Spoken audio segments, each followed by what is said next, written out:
সমস্ত প্রশংসা কার? আল্লাহ। ইন্নাল হামদা, সমস্ত প্রশংসা নিশ্চয় আপনার।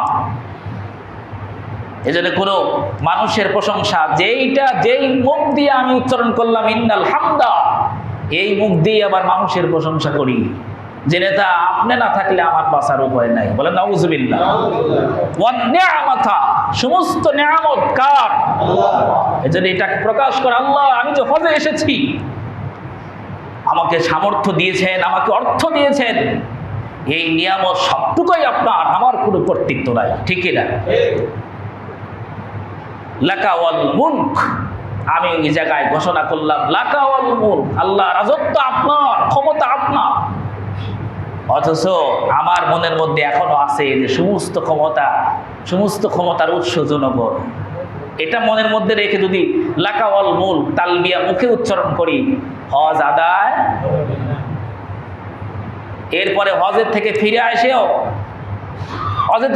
আসেও আমার এই মনের মধ্যে যে জনগণ সকল ক্ষমতার উৎস, এটা মন থেকে এখনো মুছে যায় নাই। তার মানে হজ আমার সৌদি আরবে আছে, বাংলাদেশে আসে।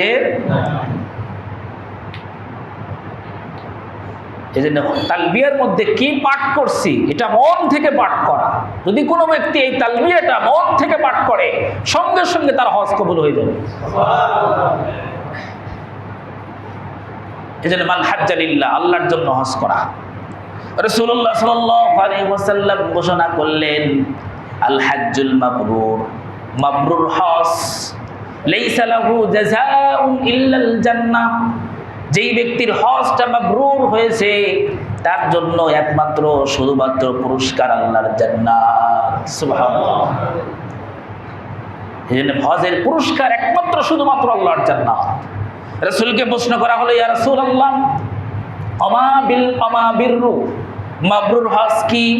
আল্লাহর রাসূল বললেন ইতআমুত তাআমি ওয়া তিবুল কালাম, উত্তম হজ হলো ওই হজ, মাবরুর হজ হলো ওই হজ। ইতআমুত তাআম, তুমি মানুষকে খাদ্য খাওয়াবে। অনেক হাজি হজে যায়, দেখা যায় তার পাশের জন আছে, একসাথে বসেছে, সে খেজুর খাচ্ছে, পাশের জন বসে আছে, বলেও না যে দুইটা খেজুর খা, বলে না আমি খেতে দেবো খেজুর, 100 রিয়াল দিয়ে খেজুর কিনছি, ওরে দুইটা দেবো, দেয় না। আল্লাহ রাসূল বলে ইতআমুত তাআম, হজে যায় মানুষকে খাদ্য খাওয়াও, এই হজটা মাবরুর হজ। অতীবুল কালাম, এবং সুন্দর কথা বলা, মানুষের সাথে ভালো করে কথা বলা, কারণ হজের সফর কষ্টের সফর, হজ কাজটা কষ্টের। এই জন্যে হজ এমন একটা ইবাদত যেটা করতে আর্থিক এবং শারীরিক দুটাই সক্ষমতা লাগবে। নামাজ আদায় করলে শারীরিক সক্ষমতা, টাকা লাগবে না। রোজা করলে শারীরিক সক্ষমতা, সুস্থ রোজা রাখবেন। যাকাত আদায় করতে সুস্থ হওয়া লাগবে না, অর্থ আছে যাকাত দিবেন। কিন্তু হজ এমন একটি ইবাদত যেটার শারীরিক সক্ষমতাও লাগবে, আর্থিক সক্ষমতাও লাগবে। এর হজের সফর কষ্টের সফর। এই সফরে কষ্ট হবে, হয়তোবা আপনার এক ভাই আপনার বীরের কারণে আপনার শরীরে এসে ধাক্কা দিছে, এখন ঘুরে উঠে যদি বলেন এই তুমি আমাকে ধাক্কা দিলে, তাহলে শেষ। অতীবুল কালাম, হয়তো ধাক্কা একটু লেগেছে, আপনি তাকে সুন্দরভাবে কথা বলেন। হাজরে আসওয়াদ চুম্বন করা কঠিন কাজ, কারণ এত ভিড় হয়। আমরা কয়েক বছর আগেও দেখেছি যে অনেক হাজি পায়ের তলে পিষ্ট হয়ে মারা গেছে, যায় নাই? গেছে। অনেক কঠিন কাজ, সেখানে একজনের ধাক্কা লাগতে পারে, শরীরের আঘাত লাগতে পারে, তাই বলে আমি তাকে যা তা বলবো, বকাবকি করব, এটা না। অতীবুল কালাম, সত্য কথা বলা এবং সুন্দর কথা বলা, এটা রাসূল বলেছেন। এই জন্য মাবরুর হজের একমাত্র পুরস্কার, যেহেতু কষ্ট হবে, আল্লাহ তাআলা জানেন যে আমার বান্দার কতটুকু কষ্ট হবে, এই জন্য আল্লাহ বলছেন তোমার যেহেতু কষ্ট হবে, আর কোনো সওয়াব নয়, এত সওয়াব দেবো, এত সওয়াব না, সওয়াবের কোনো পরিমাণ নয়, সরাসরি তোমার জন্য আমি জান্নাত দিলাম।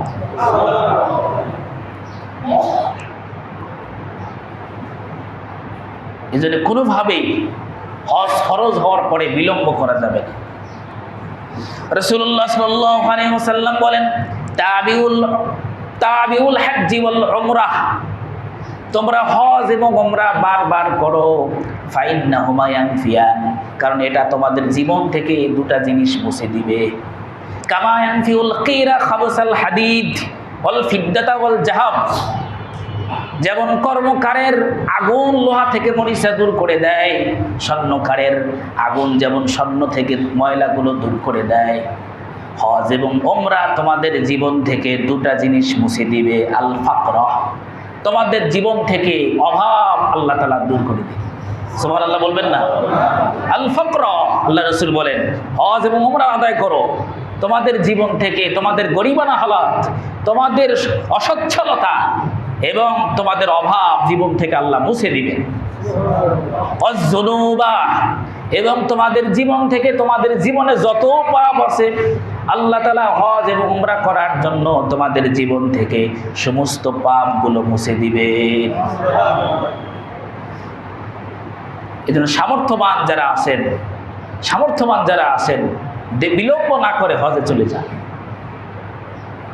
আল্লাহ তাআলা আমাদেরকে তৌফিক দান করুন। হজ এমন একটি ইবাদত, আল্লাহ রাসূল বলেছেন যে যেই ব্যক্তি হজ যার উপরে ফরজ কিন্তু এই ব্যক্তি আদায় করে না, আমার মন চায় কিছু লোককে আমি লোকালয়ে এবং যেখানে মানুষ থাকে সেখানে পাঠিয়ে দিই, খোঁজ নিতে বলি কাদের উপরে হজ ফরজ অথচ এখনো হজ আদায় করতেছে না, তাদের থেকে আমি কর আদায় করি। এবং তারপরে আল্লাহ রাসূল বললেন লাইসা হুম মুমিন, কারণ তারা কখনো মুমিন নয়। নাউযুবিল্লাহ। তবে এই হজের থেকে আমরা কি নিয়ে আসব? হজ করার পরে আমরা হজের থেকে কি হাদিয়া নিয়ে আসব? অনেকেই হাজি সাহেবরা যখন দেশে চলে আসে তখন মানুষ কি করে, যা বলে জমজমের পানি এবং খেজুর যাই হাদিয়া নিয়ে আসে, এগুলো মানুষ বলে হাজি সাহেব জমজমের পানি দেন, খেজুর দেন। যতটুকু সামর্থ্য হয় হাজি সাহেব মানুষকে জমজমের পানি দেয়, খেজুর দেয়। খেজুর আর জমজমের পানি হাজি সাহেব নিয়ে আসছে হাদিয়া, কিন্তু আসলে আল্লাহ তাআলা হজ থেকে কি হাদিয়া পাঠালেন, কি হাদিয়া আমরা নিয়ে আসবো হজ থেকে?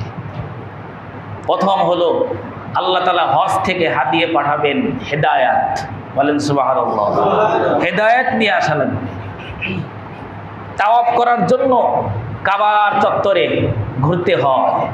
আল্লাহ তাআলা বললেন যে ও বান্দা, হজ করার জন্য এসে আমার ঘর তাওয়াফ করলা, মূলত আমার বিধানের পাশে ঘুরঘুর করলা, ঘোরাফেরা করলা, ঠিক হজে থেকে যায়া দেশে যায়া নিজ এলাকায় যায়া আমার বিধানের সঙ্গে সর্বক্ষণ এভাবে লেগে থাকতে হবে, ঠিক কিনা? কিন্তু হজ করে আসার পর আর তার ইসলাম দ্বীনের কোনো নামগন্ধই থাকে না। হজ করে আসার পর ওই জায়গায় ঘোষণা করলো লাকাওয়াল মুলক, আল্লাহ রাজত্ব আপনার, রাজনীতি আপনার, রাজনীতি করলে আপনারটাই করব, অন্য কোনো রাজনীতি করব না। হজ থেকে ফিরে এসে রাজনীতি ইসলামের বাহিরে, রাজনীতি কোরআনের বাহিরে, রাজনীতি দ্বীনের বাহিরে, ঠিক না? এই জন্য হজ থেকে হাদিয়া নিয়ে আসতে হবে হেদায়াত। দ্বিতীয়ত হজ থেকে হাদিয়া আসবে আমানতদারিতা। আল্লাহ তাআলা শিখালেন সাফা মারওয়া, হাজরে আসওয়াদ, মুজদালিফা, মিনা, আরাফা, এইগুলাতে আল্লাহ তাআলা ভ্রমণ করা বুঝালেন, ও বান্দা এগুলো আমার আমানত ছিল তোমার কাছে, এই আমানত তুমি পরিপূর্ণ করলে ঠিক পৃথিবীতে ততদিন বেঁচে থাকবে, আমার বিধানগুলো, আমার আমানতগুলো রক্ষা করবে, ঠিক না? এর হজ থেকে এই হাদিয়া নিয়ে আসতে হবে। খেজুর আর পানি নিয়ে এসে হাজি সাহেব দিলেছে ভালো, কিন্তু হজ থেকে মূল হেদায়াত আমানতদারিতা, যেন আমার থেকে আল্লাহর বিধান যেটা আমানত দিয়েছেন আমার উপরে আল্লাহ, এটা যেন ছুটে না যায়। এখন যদি বলেন যে হুজুর হজের ওয়াজ করলেন আমাদের কাছে, আমাদের উপর কি হজ ফরজ হয়েছে? আমাদের উপর কি হজ ফরজ হয়েছে? আমরা হজের ওয়াজ শুনে কি করব? হজের নিয়ত করলে আল্লাহ তাআলা তৌফিক দিতে পারে কিনা? বলেন পারে কিনা? কারণ নিয়তটা হতে হবে। আপনি তো নিয়তই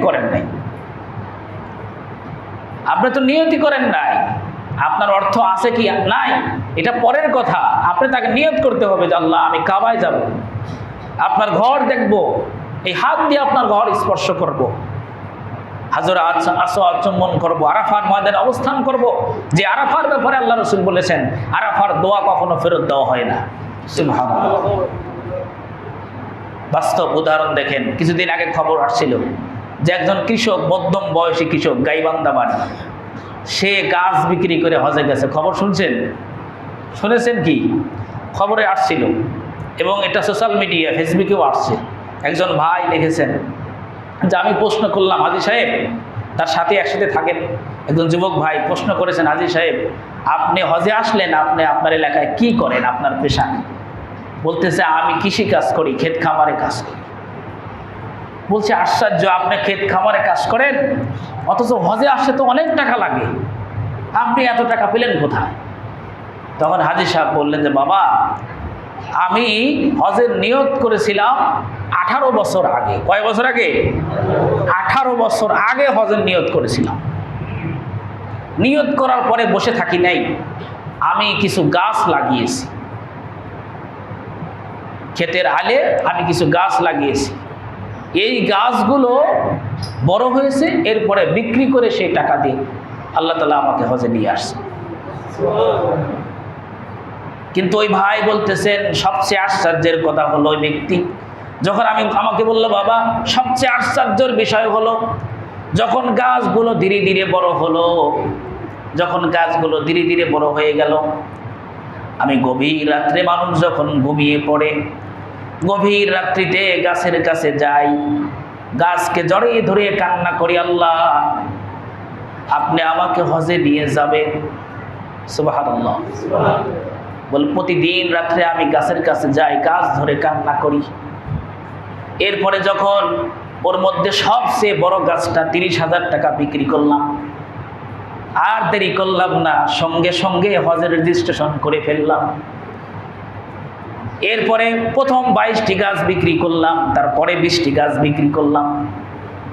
এই টাকা দিয়ে আল্লাহ তাআলা আমাকে, আমি আসতে পারি নাই, আল্লাহ তাআলা আমাকে হজে নিয়ে এসেছেন।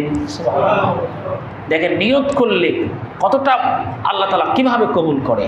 এজন্য আপনি তো নিয়তই করেন নাই। এজন্য আমরা সবাই নিয়ত করি, আল্লাহ তাআলা যেন আমাদেরকে হজে যাওয়ার তৌফিক দেন। আমিন। আসতে হয়ে গেল না? আল্লাহ তাআলা তৌফিক দান করুন। আল্লাহ রাব্বুল আলামিন যেন আমাদেরকে হজ, এই ফরজ ইবাদত আমাদেরকে সঠিকভাবে আদায় করা এবং সঠিক সময় আদায় করার তৌফিক দান করেন। আমিন। ইনশাআল্লাহ আমরা আগামী জুমাতে কোরবানির ইতিহাস এবং তাৎপর্য নিয়ে আলোচনা হবে ইনশাআল্লাহ। আপনারা একটু আগে আসার চেষ্টা করেন। আল্লাহ তাআলা তৌফিক দান করুন। আমিন। আসসালামু আলাইকুম ওয়া রাহমাতুল্লাহি ওয়া বারাকাতুহু।